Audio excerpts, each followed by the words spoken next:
During the national championship match, a police dog's persistent barking at a soccer ball was initially dismissed by security officials as an overreaction. However, one officer trusted his partner's instincts and uncovered something that stunned the entire stadium. What was concealed within that seemingly ordinary ball? Before we delve into today's story, please share in the comments where you're watching from. If you appreciate remarkable police dogs and stories similar to this one, please subscribe. Don't miss future content. The autumn sun cast long shadows across Lincoln Memorial Stadium as 60,000 fans poured through the gates, their excited chatter filling the crisp Chicago air. This wasn't just any soccer match. It was the national championship final, with Chicago's hometown heroes facing their bitter rivals from New York. Amidst this controlled chaos, Officer Isaac Tate straightened his uniform cap and surveyed the expanding crowd, his practiced eyes noticing everything. Beside him, Dash, a sleek German shepherd with attentive ears and intelligent eyes, kept a precise heel position despite the intense sensory overload of the stadium. Another sweep of the south entrance, then we'll check the locker rooms again, Isaac stated into his radio, receiving a crackled confirmation from dispatch. He looked down at Dash with a smile. "Ready to work, partner?" Officer Tate called from behind them. Isaac turned to see Chief Williams approaching, his silver-streaked hair and commanding presence eliciting respectful nods from security personnel nearby. "Everything secure so far?" Isaac responded, straightening slightly. "Dash and I have completed 3 perimeter sweeps and verified all access points. We are proceeding to the field level now for a final inspection before kickoff." Williams acknowledged, his gaze turning to Dash. "Still our department's invaluable asset, I see." The chief's faith was well-founded. Last month, Dash identified explosives in an abandoned warehouse when the department's other canines had not, resulting in the apprehension of a domestic terror cell before they could carry out their plans. As Williams left, Isaac and Dash proceeded toward the player tunnel, moving with practiced efficiency through the pre-game preparations. The VIP boxes would be filling now, and the teams would soon emerge for warm-ups. As Isaac led Dash through the stadium corridors, his mind recalled their first meeting 4 years ago at the Chicago Police Department's specialized K-9 training facility. He'd been a patrol officer then, eager but uncertain about transferring to the K-9 unit after his previous partner had retired. That day, the training sergeant presented 5 German shepherds, all remarkable animals boasting impressive histories. However, upon Dash's entry into the room, a distinct difference was apparent. Whereas the other dogs vocalized or investigated, Dash remained seated, his amber eyes observing each handler with an apparent intelligence bordering on human. "This one's special," the sergeant remarked, his voice rough but laced with respect. Having completed his training at the top of his class in detection work, he has specific preferences regarding his handlers. He has already declined 3 officers. Isaac recalled kneeling to meet Dash at eye level, the room becoming quiet as they studied each other. "Hey there," he said softly. "Do you think we could work together?" To everyone's astonishment, Dash stood, walked directly to Isaac, and sat beside him, leaning against his leg. The selection had been made not by the department but by Dash himself. Just 6 months following certification, Dash and his team encountered their first significant case. While responding to a standard call concerning unusual behavior at a storage facility, Dash bypassed the apparent storage units and instead focused on a parked delivery van that appeared ordinary. His continued warnings resulted in the uncovering of a large fentanyl shipment concealed within hidden spaces, a quantity capable of triggering hundreds of overdoses. The case resulted in commendations for them, but more significantly, it solidified Isaac's complete faith in Dash's intuition. Repeatedly, when Dash signaled a problem, he proved accurate. Even when conventional reasoning suggested a different outcome, the initial players exited the tunnel to scattered applause from those arriving early, their cleats making a rhythmic clicking sound against the concrete before reaching the gentler turf. Following closely were the equipment managers, maneuvering carts filled with training gear, medical supplies, and the official match balls. Dash, having just completed a final inspection of the bench areas, abruptly stiffened. His demeanor transformed from relaxed professionalism to sharp alertness in a fleeting moment, a change so delicate that only Isaac would have perceived it. What is it, boy? Isaac murmured, observing the shift. Dash moved 2 measured steps toward the cart, his nose actively working, examining something undetectable to the average person. Isaac followed, appearing relaxed but carefully observing his colleague. The shepherd's ears were now standing straight up, his posture changing from interested to worried. "Everything okay, officer?" inquired one of the stadium security supervisors, a large man named Reeves, who liaised with the police for significant events. "Just checking something," Isaac replied, observing the equipment manager begin distributing balls for the warm-up. As the man opened the ball bag, Dash's behavior became more pronounced. His back stiffened, and his breathing pattern shifted. With practice balls laid out on the field, Dash began tracking one particular ball with unusual focus. His typically disciplined demeanor softened, revealing more insistent body language, a behavioral signal as if trying to communicate something important to Isaac.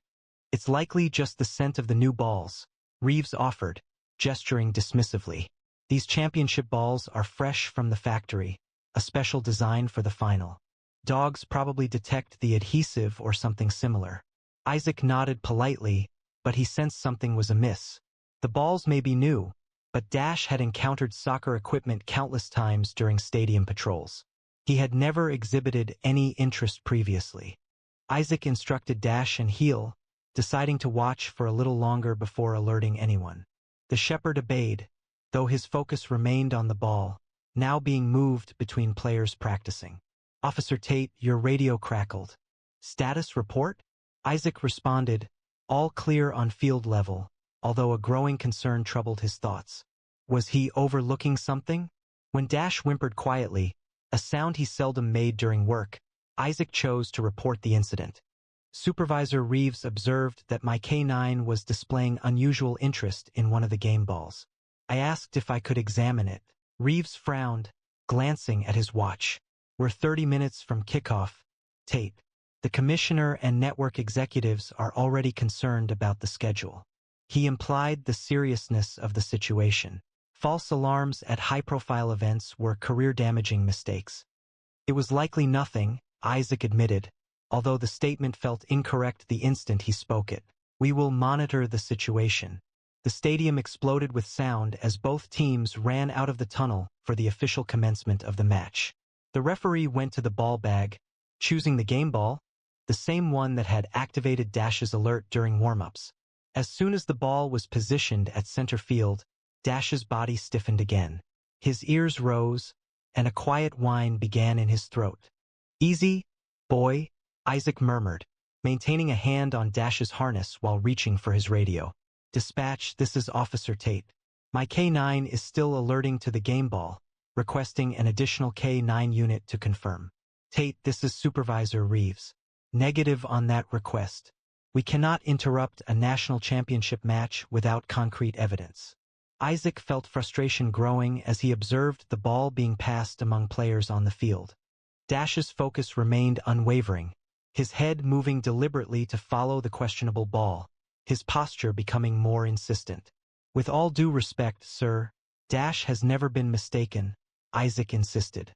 "And I've been responsible for security at the stadium for 15 years, Reeves interjected. "Unless that ball detonates or begins to release a substance, we are proceeding with the match." Isaac activated his radio to a different frequency. "Officer Aaron Vargas, this is Tate. Do you read?" A short delay passed, then Aaron's voice responded. "Copy, Tate. Could you please make your way to section 114 where I am located? I need a second opinion on something." As play continued on the field, Isaac noticed something odd. A maintenance worker in stadium uniform was exhibiting unusual attentiveness to the game, not observing the players like a fan would, but focusing intently on the ball itself. The man's gaze followed the same trajectory as Dash's, tracking the suspicious ball with unnatural focus. Officer Aaron Vargas arrived, her canine partner Rex, a Belgian Malinois, recovering well. "What have we got?" she asked quietly. "Dash has been alerting to that game ball since warm-ups," Isaac explained, pointing discreetly. "The one with the small scuff on the logo panel and that maintenance guy by the tunnel is paying way too much attention to it." Aaron studied the situation briefly, Reeves shot you down? She asked. Completely, Isaac confirmed. Concerned about potentially impacting the game's flow, they continued their discussion when a forceful tackle brought down a New York player, prompting the referee to signal a free kick. The unusual ball paused briefly, and Dash's alert demeanor heightened. Rex, check, Aaron instructed softly. The Belgian Malinois responded instantly, becoming rigid and fixating on the same ball that had drawn Dash's focus. That's confirmation, Aaron stated, lowering her voice. Two dogs, each with distinct training histories, simultaneously alerted to the identical target. This was not a random occurrence. Isaac acknowledged this, experiencing a blend of reassurance and increasing worry. The maintenance worker touched his earpiece. A communication was being relayed to him. They observed him receive this message.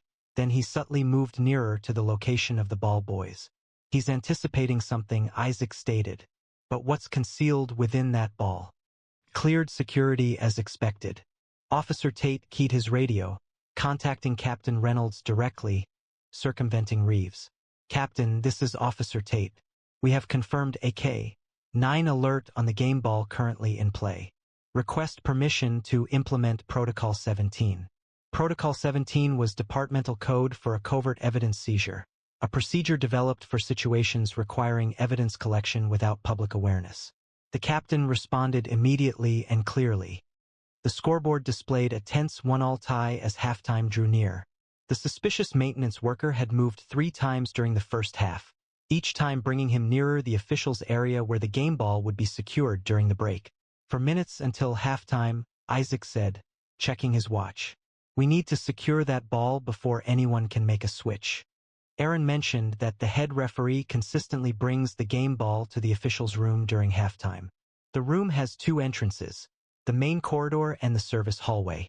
Rex will accompany you through the main entrance, while Dash and I will monitor the service hallway. As they completed their plan, the referee signaled the halftime whistle. The audience's noise changed as spectators went to concessions and restrooms. On the field, the referee gathered the game ball, securing it beneath his arm as both teams ran towards the tunnels. Isaac and Dash proceeded calmly through the service corridor, utilizing their credentials to enter restricted areas. They established themselves in a recess, providing a clear view of the officials' room's back entrance, Dash remaining perfectly still, even with his apparent wish to follow the ball's scent. The target was in motion. A maintenance worker was proceeding towards the service corridors, carrying a duffel bag. Aaron's voice reported in his earpiece. Within less than a minute, the maintenance worker appeared, walking with deliberate steps down the service hallway.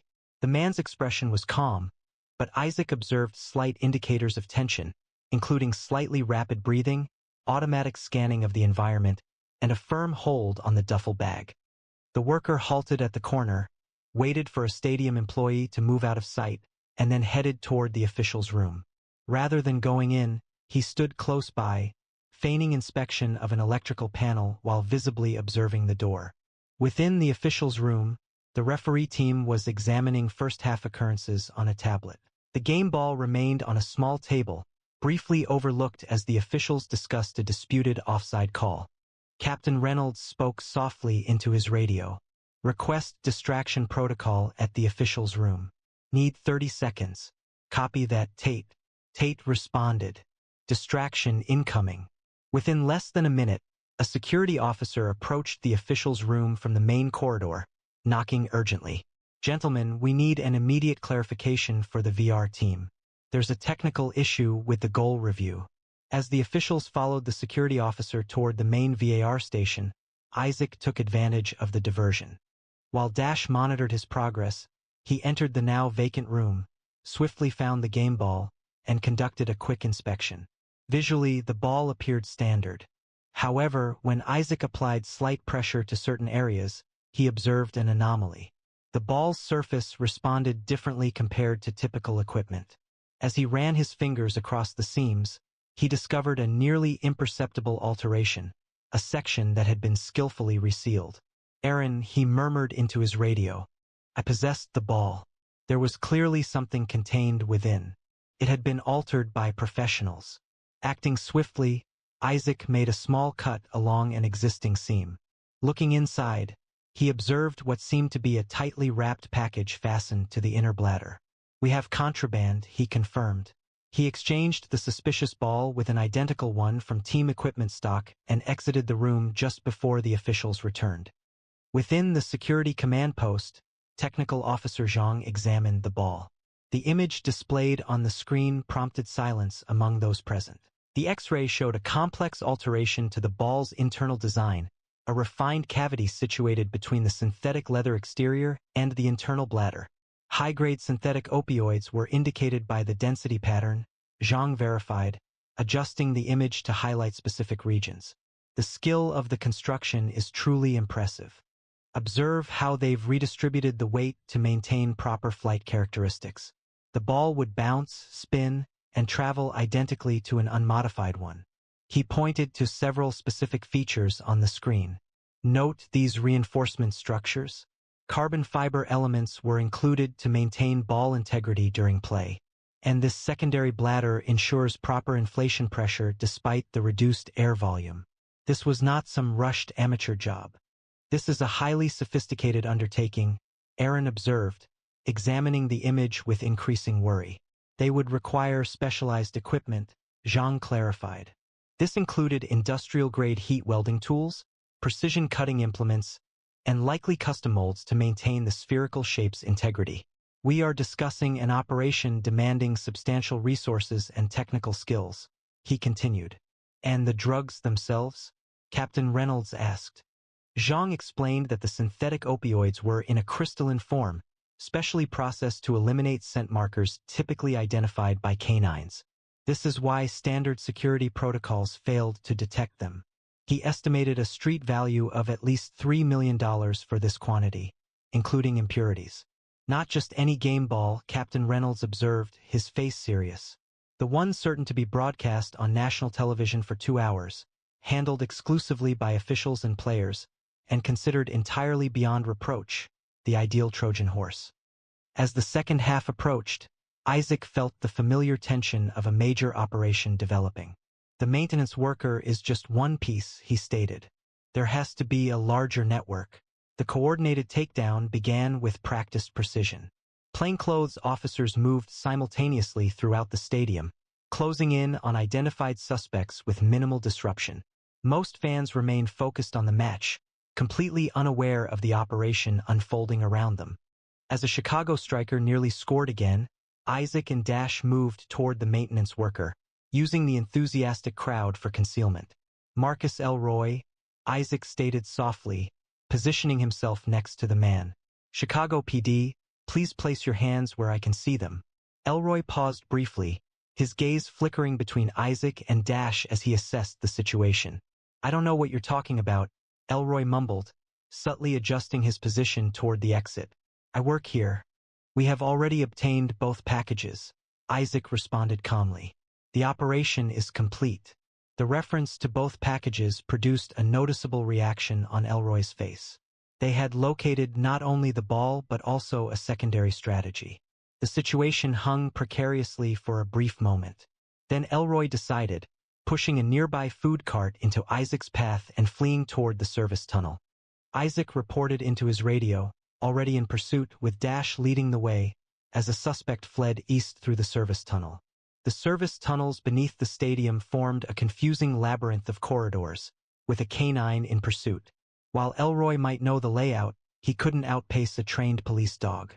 Dash moved with fluid speed, turning corners with precision and driving forward with single-minded focus.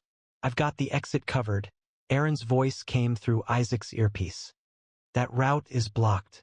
Elroy forced his way through a pair of double doors and into a spacious equipment room, toppling shelving units in an attempt to delay his pursuers. The loud noise of the falling metal and plastic made for a confusing and difficult path, yet Dash's training allowed him to overcome it.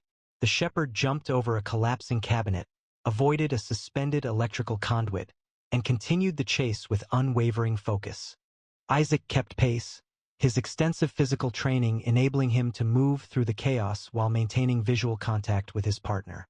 The suspect arrived at a junction of corridors, pausing briefly, which allowed Dash to shorten the distance to just a few yards. Recognizing the dog was closing in, Elroy's desperation became apparent. He seized a rolling cart and pushed it straight into Dash's path. The shepherd easily avoided the obstacle, maintaining his speed with powerful, efficient strides. "Chicago PD, stop or I'll release the dog," Isaac announced, delivering the necessary caution. Elroy looked over his shoulder, his face etched with panic as he understood he couldn't escape the chase. As the suspect seized a metal pipe from a maintenance rack and turned to strike, Isaac gave a clear instruction. "Dash, stop." The German shepherd moved swiftly, resembling a furry projectile, focusing on Elroy's arm with the accuracy developed through extensive training. His jaws secured the suspect's wrist with a measured grip, sufficient to restrain without inflicting significant harm. The pipe fell to the floor as Elroy exclaimed in surprise and discomfort, the metallic sound reverberating through the service corridor. "Police on the ground," Isaac instructed, drawing his weapon as he advanced. Dash held firm, his years of preparation clear in his controlled composure. With his unoccupied hand, Elroy retrieved an item from his pocket. Isaac grew apprehensive, but the individual produced a compact remote device instead of a weapon. "Call off your dog, or I'm activating the third package," Elroy warned, his finger positioned over a button. "You believe you've located everything? There's enough fentanyl in the third one to endanger half the VIP section if it's released." "Dash, release," Isaac ordered. The shepherd followed the instruction, retreating 2 steps while staying between Elroy and the exit. Elroy's thumb moved towards the button. In that brief moment, Isaac needed to make a vital decision: shoot Elroy and risk him activating the device as he fell, or rely on Dash's training for a more accurate response. "Dash, take." The command was hardly spoken before the shepherd surged forward with impressive speed, focusing on Elroy's wrist with exact accuracy. The German shepherd's jaws closed around the suspect's hand, applying enough pressure to force his fingers open without causing fractures. The device fell to the floor. Isaac moved in immediately, securing Elroy while kicking the remote device to a safe distance. "Suspect in custody," he reported via radio. "Be advised, the suspect claims a third package is located somewhere in the VIP section, potentially rigged for dispersal." With the arrival of additional officers to apprehend Elroy, it was revealed that his warning regarding a third package was a fabrication, a last-ditch effort to gain advantage during his arrest. The Security Command Center was now filled with activity as the complete nature of the operation came to light. Suspects, identified via Elroy's phone records, had been discreetly arrested across the stadium. The soccer match displayed on the monitors progressed, with Chicago holding a lead of 3-1 and 15 minutes left on the clock. Captain Reynolds briefed the assembled team leaders, noting that 6 suspects were in custody. 2 packages containing roughly 5 kilograms of synthetic opioids had been secured, with a street value estimated at just over $4 million. Chief Williams considered the information, then issued his directive. The match should continue, maintain a heightened security presence, but ensure it remains unobtrusive. Work with stadium staff to put crowd management measures in place for standard postgame departures. As Isaac returned to his post with Dash, the stadium erupted in cheers. Chicago had scored again, securing their championship victory. The celebration provided ideal cover for the final phase of the operation as remaining suspects were identified and apprehended throughout the venue. The following morning, Isaac arrived at the precinct to find Chief Williams waiting in the briefing room with Captain Reynolds and several officials he didn't recognize. Dash padded beside him, sensing the significance of the meeting in his handler's body language. "Officer Tate," Williams greeted him with unusual formality. "These gentlemen are from the DEA and Homeland Security. They'd like to hear about yesterday's operation directly from you." The subsequent hour was dedicated to detailing the events, beginning with Dash's first warning and culminating in the synchronized operation. The federal agents listened carefully, sometimes asking about particular aspects of the smuggling technique. "The level of technical skill is what worries us the most," explained Agent Donovan from the DEA. The ball had been expertly altered with a hidden seam that would have been practically impossible to detect using routine security procedures. The internal bladder underwent redesign to accommodate the package while preserving proper inflation pressure and bounce characteristics. "Information received from the suspects has already proven valuable," Captain Reynolds announced.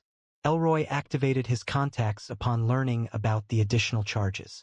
We are coordinating with departments in 3 states for simultaneous raids later today. Following the briefing, a press conference was held in front of headquarters. The commissioner described the operation in measured language, highlighting public safety and avoiding specifics that could hinder current inquiries. The commissioner then stated, "I'd now like to introduce Officer Isaac Tate and his canine partner, Dash, the team responsible for the initial detection that enabled this operation." A reporter from the Tribune posed the key question. "Officer Tate, we've been informed that your canine alerted to something that security screening overlooked. What prompted you to follow his indication despite supervisor's initial dismissal?" Isaac hesitated, formulating his response thoughtfully. "In the 4 years together, Dash has never been incorrect when he alerts to something, not once. Our partnership functions on mutual trust. When he indicates something is amiss, I have faith in him, even when I cannot perceive the issue myself." That afternoon, as the workday concluded, Supervisor Reeves came to Isaac's desk. "Officer Tate," Reeves began, appearing uneasy, "I owe you an apology. Initially, I disregarded your report regarding Dash's alert, considering it an excessive response. Had I heeded you at first, we might have resolved the matter more quickly." In the parking lot, away from onlookers, Isaac permitted himself a brief feeling of justified pride. He knelt beside his partner, gently stroking the fur around Dash's neck and offering the sincere fondness that existed apart from their professional bond. "You were incredible yesterday," he told Dash softly. "Truly incredible. I understand you aren't concerned with press conferences or stylish uniforms. You were simply performing your duty, correct?" Dash's tail moved slightly, his brown eyes locking with Isaac's, reflecting the strong connection that had defined their partnership from the start.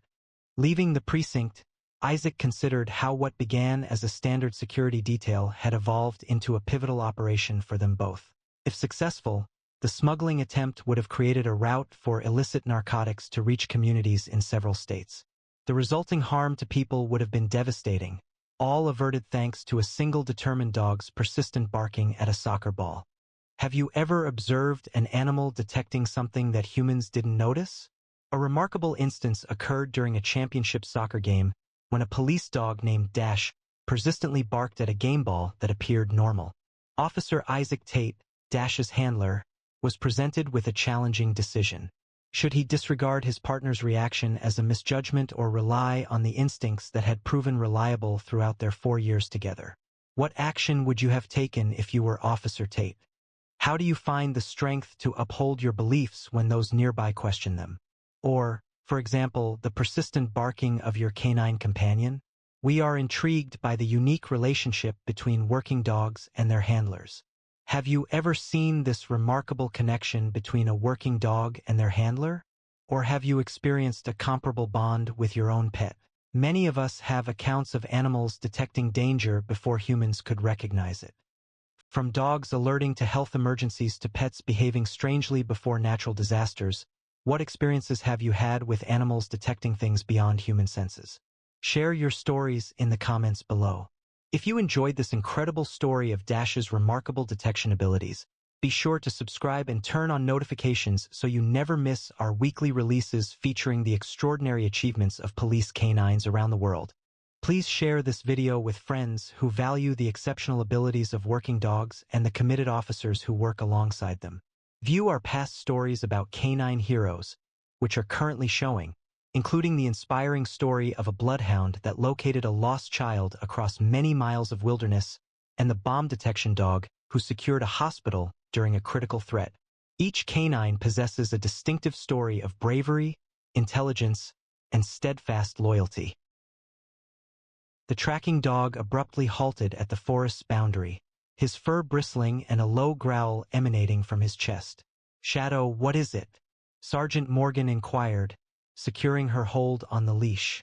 Shortly after, they located the old house situated deep within the woods, a place where no house ought to exist, but what they found inside instilled a chilling dread. What precisely did they unearth in that neglected location? Please subscribe and leave a comment below, letting us know your location. Let's get started. Kate Morgan was loading equipment into her department SUV as dawn approached. She watched with concern as Shadow, her Belgian Malinois partner, paced anxiously beside the vehicle. Usually the dog would wait calmly during preparations, but today his strong body stayed rigid, shifting between gentle movements and focused looks at the nearby forest. At 34, Sergeant Morgan had become Pinewood County's leading search expert. Shadow, possessing his advanced certification and abilities in tracking and cadaver detection, had made them the department's preferred team for missing persons cases. The call had arrived after midnight. Jason Reeves, age 27, was missing after failing to return from his day hike on Blackwater Ridge Trail. The first search team found no sign of him in the darkness. Sheriff Donovan arrived with the rest of the team, his face showing worry. "Morning, Kate. The weather report indicates rain by afternoon. We have roughly 6 hours before conditions worsen." Kate nodded, making sure her equipment was secure. "We'll find him." Donovan observed the dog's agitated state. "What's got Shadow so worked up?" he asked. "I'm not sure," she replied. "He has been like this since they arrived." She scratched behind Shadow's ears. "Focus up, partner." But as the team gathered for briefing, Kate couldn't shake the feeling that Shadow's agitation wasn't merely pre-search excitement. In their 3 years together, she learned to read his signals, and this behavior felt different, almost like a warning. Blackwater Ridge stretched across the northeastern corner of Pinewood County like a jagged spine, dense forests climbing into mist-shrouded peaks. The search team gathered at the trailhead, where Jason Reeves's blue Subaru was parked. Kate swiftly organized the team while unloading Shadow. Deputy Torres and Chun would take the South Fork. Harrison and Lopez were to check the ravine. The sheriff and I would follow Shadow on the main trail. Kate presented Shadow with Jason's navy fleece from a sealed bag. The Malinois inhaled deeply, transitioning to work mode, though Kate observed the remaining tension in his posture. She firmly instructed, securing his tracking lead. After 20 minutes near a small footbridge, Shadow abruptly halted, his body becoming rigid as he analyzed the air instead of the ground. "What's he on to?" Donovan inquired. Rather than proceeding across the bridge, Shadow abruptly turned to the right, drawing Kate towards an embankment. 50 yards away was a forest green backpack, swiftly recognized as Jason's, containing his wallet and phone. The trail continued in that direction. Donovan indicated along the creek bed, where crushed plants indicated recent activity. Shadow hesitated to proceed, stubbornly pulling toward the apparently untouched forest. "Shadow, find," Kate repeated, attempting to guide him. The Malinois emitted a whine, pulling with unusual force, a behavior Kate had never observed during a search.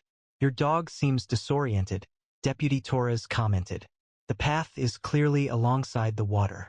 Kate observed Shadow's concentrated gaze. "I'm going with Shadow." A sense of unease settled over him regarding the creek trail. "We should split up," Torres proposed. "No," Kate stated decisively. "If someone is intentionally leading us astray, separating could create a risk." She addressed Donovan. "Sheriff, I request your confidence. 3 years with Shadow indicate we must follow his guidance." Donovan acknowledged. "We will follow the dog." "Torres, please note this location and communicate with the other teams. We will keep in touch via radio." Shadow took the lead as Kate and Donovan advanced further into the forest, moving away from marked trails and into a wilderness seldom visited by recreational hikers. The ground became more challenging the farther they strayed from known paths. Thick pine and old fir trees formed a natural maze, their large trunks limiting visibility to less than 20 yards. "We're traveling northwest now," Donovan observed, consulting his GPS. "There are no recorded trails in this area." This was old-growth forest, untouched by logging. After 30 minutes of consistent hiking, Shadow halted at the foot of a sharp ridge, his ears twitching as he analyzed the scents carried on the breeze. Suddenly, he bolted forward with such momentum that Kate briefly stumbled. "Shadow, easy," she called, reasserting control of the lead. The dog had stopped at a seemingly neglected path, running across the ridge face. "Service road," Donovan stated, bending down to inspect the packed soil hidden by the plants. "An old one, not listed on any maps we have now." As they proceeded down the neglected service road, Kate experienced a rising sense of disquiet. The woods appeared to press in on them, the overhead branches becoming denser until only infrequent beams of light reached the ground. This section was harvested in the 1920s, Donovan clarified, ending the quiet. Company archives document a minor worker settlement, consisting of impermanent buildings intended to be vacated upon the end of operations. Shadow guided them around a pronounced curve in the aged road and abruptly halted, his posture tense with focus. Kate tracked his line of sight and felt her breathing shorten. Situated within a compact clearing was a two-story house, its time-worn, clapboard facade darkened by age and moisture.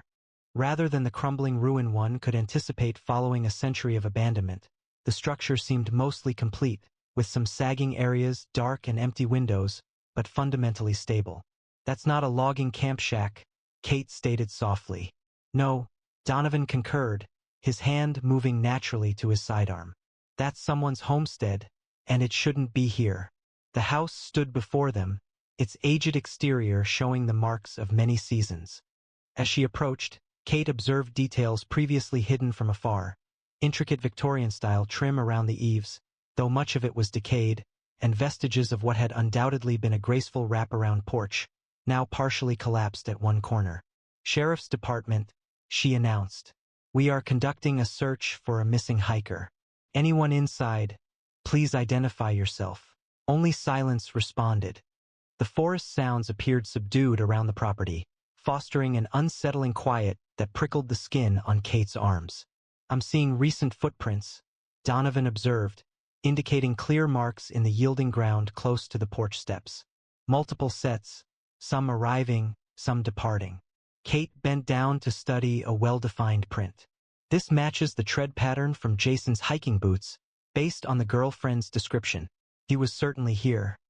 Adhering to the established procedures for entering potentially occupied buildings during search operations, Donovan drew his service weapon, maintaining a safe downward-pointing position.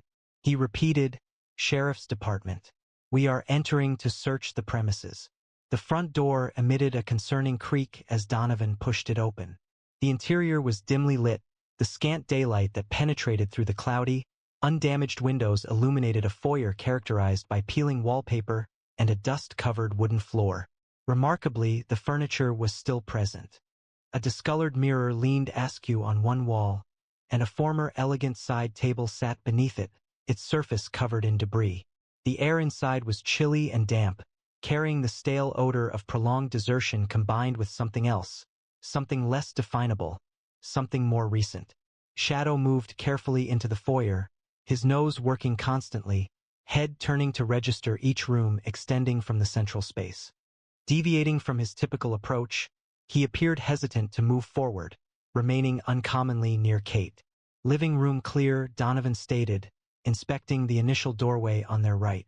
The connected dining room and kitchen also displayed indications of emptiness, although nothing presented an immediate cause for worry, simply decades of dust, dislodged plaster, and the minor remnants left by wildlife seeking refuge. Kate noticed someone had been present, observing the kitchen table's relatively clean spots where dust had been recently moved, and noting an empty modern water bottle in one corner.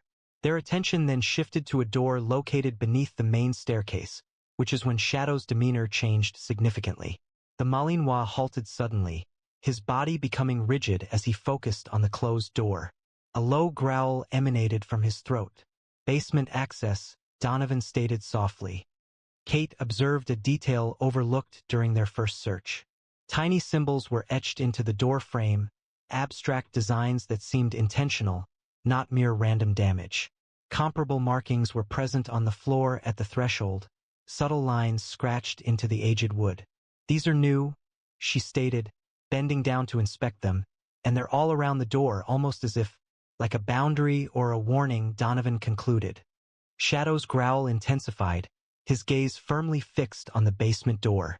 Throughout 3 years of searches, building clearances, and tracking operations, Kate had never witnessed her partner exhibit such intense apprehension. Kate encountered Shadow during a difficult period in her career. Following 8 years in military police, including 2 deployments to Afghanistan, She joined the Pinewood County Sheriff's Department, anticipating a less demanding role. Her initial 2 years of service concluded with a tragic, unsuccessful attempt to locate a 4-year-old who had strayed from a campsite. The child's remains were discovered several days later, just half a mile from an area that had already been searched. This experience significantly damaged her self-assurance. Sheriff Donovan encouraged her to focus on growth instead of withdrawing, and he offered her a K-9 unit application. During training, she encountered a lean Belgian Malinois. The dog's evaluation noted high intelligence but difficulty in management, along with exceptional search aptitude and inconsistent responses to commands. The trainer stated that Shadow's intensity made him unsuitable for most handlers. Rescued from abuse at 10 months of age, the previous owner had employed harsh training techniques, essentially torture. Their partnership started with challenges. A significant turning point occurred during a night exercise when Kate fell and sustained a head injury. Instead of returning to base as instructed, Shadow remained with her throughout the night, subsequently leading her along the simplest route back, accommodating her uneven steps.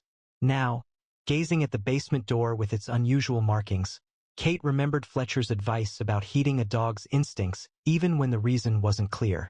Shadow wasn't simply providing an alert, he was conveying a particular message regarding what lay beyond that entrance.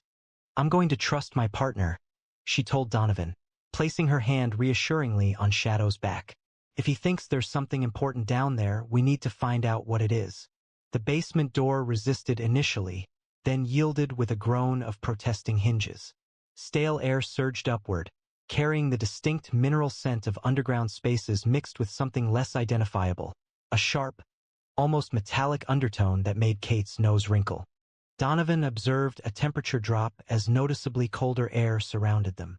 "Feels like 15 degrees cooler down there," he remarked. A narrow, wooden staircase led down into darkness. Kate turned on her tactical flashlight, the beam illuminating a dirt floor roughly 8 feet below. Shadow remained alert, but didn't show any eagerness to descend. This was unusual for a dog typically keen to lead the way during searches. The basement proved more expansive than Kate anticipated, stretching under the complete area of the house. Stone foundation walls upheld the structure above, with hand-hewn wooden pillars offering extra support at consistent intervals. In contrast to the comparatively undisturbed upper floor, the basement displayed indications of more recent use. "Someone has been using this space," Kate noted, aiming her light beam toward a contemporary camping lantern positioned on a weathered wooden crate. Close by, a sleeping bag was carefully rolled beside a small backpack. "Search team, this is Donovan," the sheriff spoke into his radio. "We've located possible belongings of the missing hiker in an abandoned structure. Request additional units at our GPS coordinates." Only Static answered him. They systematically documented the scene, photographing the items with their phones. The backpack contained energy bars, a first aid kit, and a well-worn trail map of Blackwater Ridge with handwritten annotations. A notebook close at hand contained puzzling notes. The last one was dated the day Jason vanished. "Returning inside today, assuming the stories about this location are accurate, I should possess evidence that cannot be questioned." Shadow, who had been examining the room's boundaries while staying near Kate, abruptly tensed, his focus fixed on the distant wall. Kate instantly understood his stance, the identical alert posture he adopted when locating concealed objects during evidence searches. Shadow informed Donovan, who had been studying markings on a support pillar. The wall that had attracted Shadow's attention seemed unremarkable initially, consisting of roughly hewn stone blocks. However, as Kate drew nearer, her flashlight illuminated slight variations in the mortar arrangement approximately halfway along its length. Working together, they scrutinized the wall section meticulously, ultimately finding a skillfully hidden device, a jutting stone that, when pushed in, disengaged a latch. Accompanied by a soft scraping noise, a portion of the wall, roughly 3 feet in width, swung inward, exposing a narrow passage on the other side. This passage led to a circular room, approximately 15 feet in diameter, with a floor of fitted stone slabs. The walls displayed faded inscriptions, unknown script, and elaborate geometric designs. A stone table, appearing like an altar and bearing a dark stain, was positioned in the center. 7 candles formed a perfect circle around it, 3 of which had recently been lit, showing soft wax. The items placed on the altar were particularly unsettling: a driver's license, watch, and cell phone Kate recognized from the missing person report. These were Jason's belongings, and she documented them with photographs, careful not to move anything. The question remained, where was he? Shadow's anxiety became apparent as he moved around the room. He moved toward the altar, then retreated, conflicted by his investigative training and an intense feeling of reluctance. Kate's flashlight wavered, then noticeably weakened. Donovan's did the same. A subtle hum resonated from the walls, intensifying until Kate felt it vibrating within her. The temperature dropped sharply, their exhaled breath appearing as frosty vapor. Shadow's actions changed significantly. He settled against Kate's legs, forming a protective posture, his gaze directed at an empty corner, his fur bristling. Rather than his usual forceful barking when facing danger, he remained quietly watchful. "We must leave," Kate stated, relying on Shadow's judgment. Immediately, as they moved back, Kate's weakening light revealed one last detail: a recently inscribed name etched into the altar's edge. Beneath those others faded with time: Jason Reeves. Upon exiting the concealed room, Donovan attempted to use his radio, but it only produced the same peculiar static. Kate examined her phone. There was no signal, and the battery had dropped from 85% to 17% during their short time in the basement. A gentle thud from the level above halted them at the foot of the staircase, followed by the clear sound of footsteps on aging, creaking floorboards. "Someone's up there," Kate murmured, drawing her sidearm. The missing hiker could be this person. The main floor seemed unoccupied as they carefully exited the basement. Daylight had faded considerably. Checking her watch, she realized they had been inside for fewer than 40 minutes, but the light suggested late afternoon, not midday. Shadow suddenly became alert, his focus drawn to a small secretary desk in the corner that they hadn't previously inspected closely. The roll top of the desk had been opened, showing a stack of leather-bound journals almost neatly arranged inside. The topmost volume lay open, its pages filled with handwritten text that seemed surprisingly new compared to the old paper. Kate studied the open page, feeling a sudden chill unrelated to the basement's dampness. The writing detailed names and dates of people who've disappeared in these woods. The journal entries originated in 1893 and were written at inconsistent intervals throughout the years. Certain names were accompanied by supplemental information, including ages, occupations, and details regarding disappearances. Kate identified several entries referencing unsolved missing persons cases she had become familiar with after joining the department. Particularly unsettling was the last entry, concerning Jason Reeves, which bore yesterday's date and a specific time. 3:17 p.m. Shadow abruptly growled, turning to confront the doorway.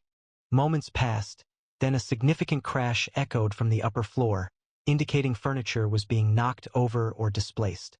"Sheriff's Department," Donovan announced, approaching the foot of the central staircase. "Identify yourself immediately." Only silence responded, accompanied by another crash, this time directly above them.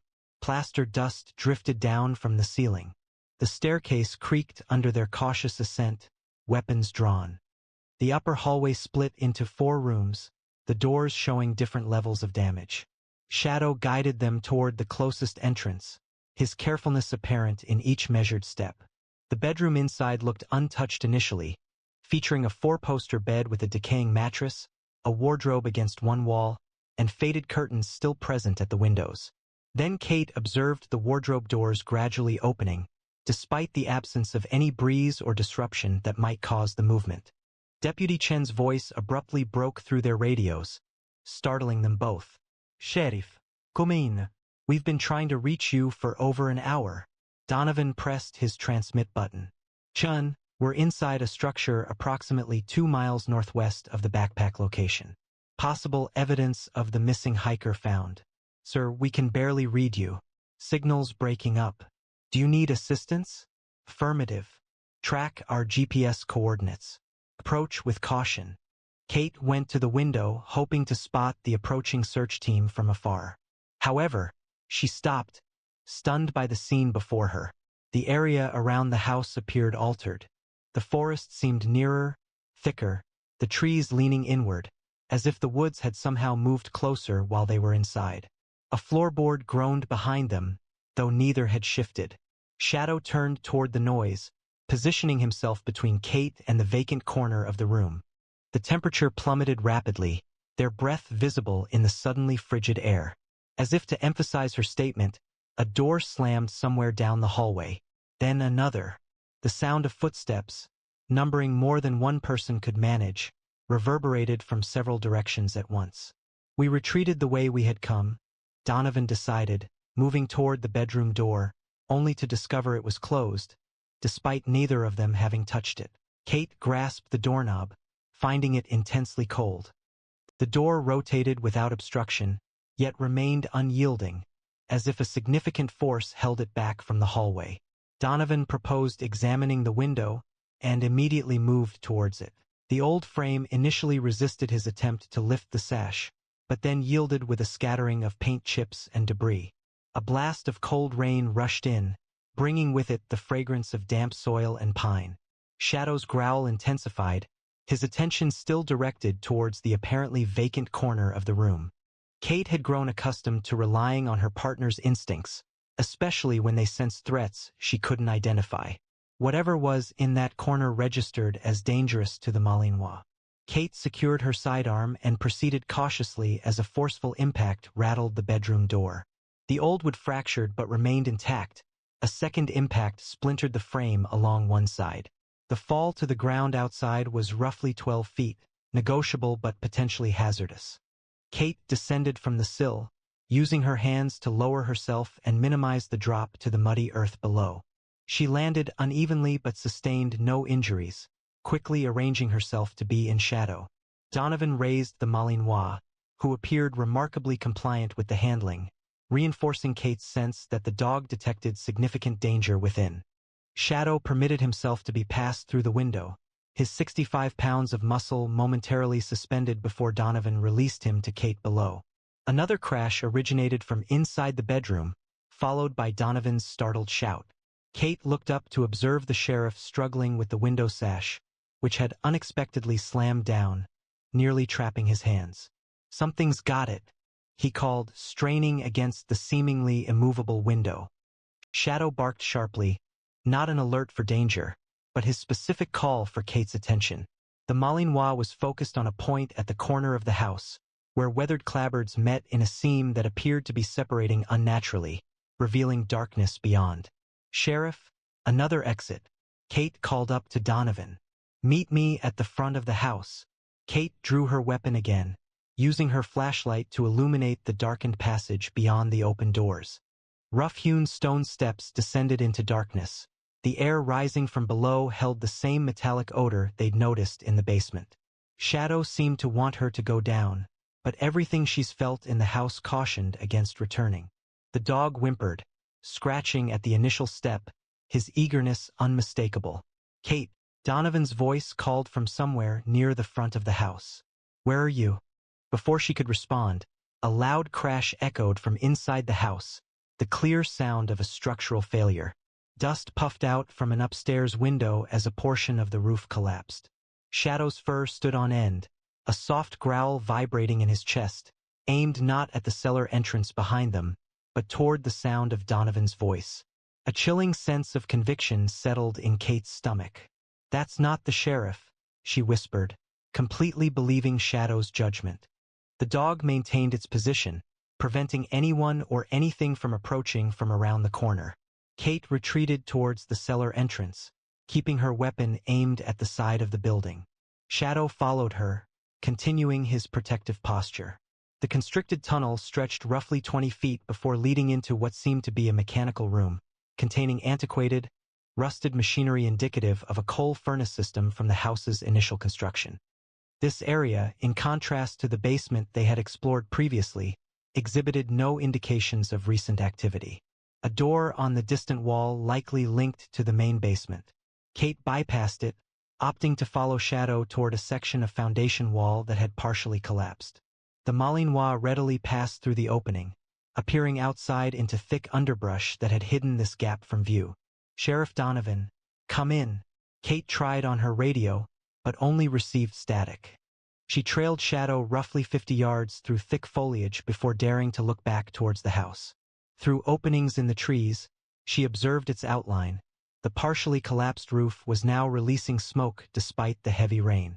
Even more unsettling was the movement she noticed at several windows, with shadows moving across them, despite the fact that they had discovered no other people inside. "Kate," the authentic voice of Sheriff Donovan interrupted her focus on the house.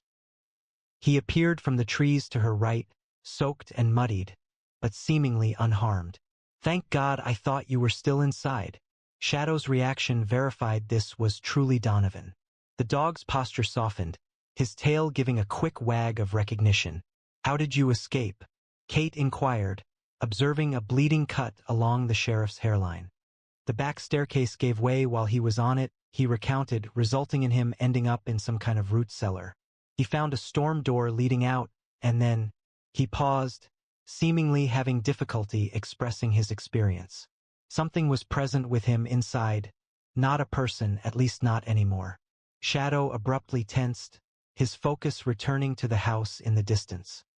Kate followed his gaze, observing what seemed to be several figures exiting the front door. They were obscured by the rain and fading light, but clearly advancing purposefully toward their position.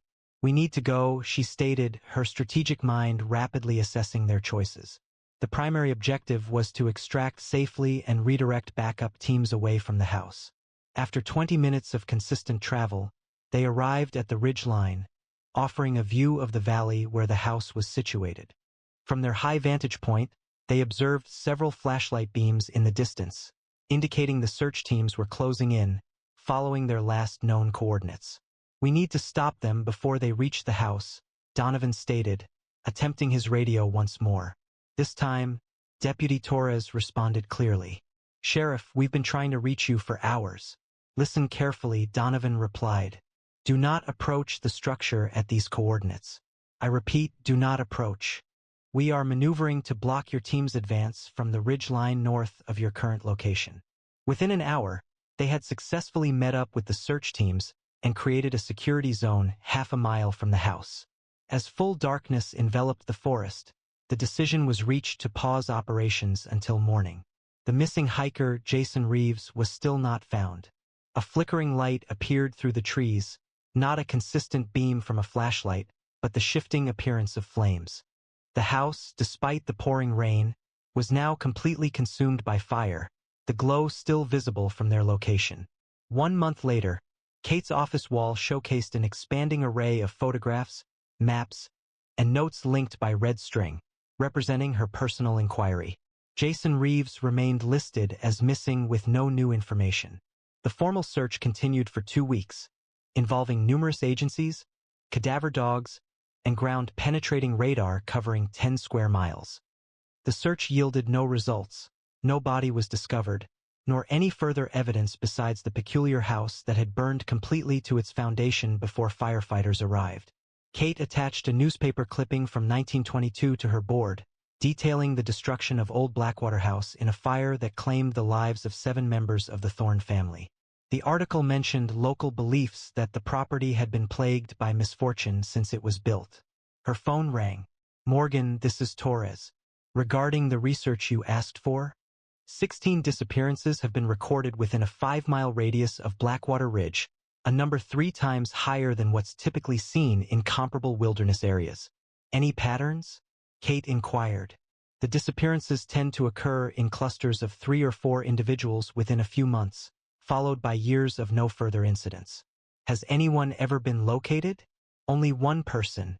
A Forest Service worker was discovered wandering along Highway 16 3 months later in 1978. He had no recollection of his whereabouts and was malnourished, but sustained no other injuries." Following the phone call, Kate added the details to her board while Shadow stood beside her, his gaze fixed on the photograph of the house foundation. "What did you perceive there?" she inquired softly. Shadow immediately growled, his focus directed at the window where darkness now filled the view. Kate observed a fleeting movement in the tree line, the shadows seeming distorted. She swiftly lowered the blinds, spotting a manila envelope on the exterior windowsill, a package that couldn't be reached without a ladder from her second-floor office. A single photograph lay within, showing Jason Reeves positioned in front of the undamaged Blackwater house, his expression unreadable, bearing a timestamp 3 days following their investigation. Written on the reverse in elegant handwriting was the phrase, "The house always returns. So do we." Shadow brushed against her legs as a shiver traced its way down her spine. Outside, limbs scraped against the structure, sounding like searching fingers. For the first time in her professional life, Kate wished that certain enigmas would remain beyond resolution. Have you ever observed your pet responding to something imperceptible that prompted a feeling of unease? Animals demonstrate senses extending beyond human capabilities. They perceive frequencies beyond our hearing range, scent traces too subtle for us to notice, and possibly energies that science has yet to explain. What could your dog or cat be perceiving when they abruptly pause, focusing intensely on a vacant area of your home? Do you consider that some locations retain echoes of previous occurrences that certain perceptive animals are able to detect? Please share your thoughts and experiences in the comments section. We are eager to read your stories. If this puzzling cold case gave you chills, remember to click the subscribe button and enable notifications to stay updated with our regular uploads about remarkable dog stories. Give this video a thumbs up if you want to see more unsolved mysteries, and share it with those who value the unique capabilities of our canine friends. Be sure to view our additional unexplained canine encounters currently displaying. We'll see you tomorrow, same time, with another brand new video that explores the remarkable world of working dogs and the mysteries they help us uncover.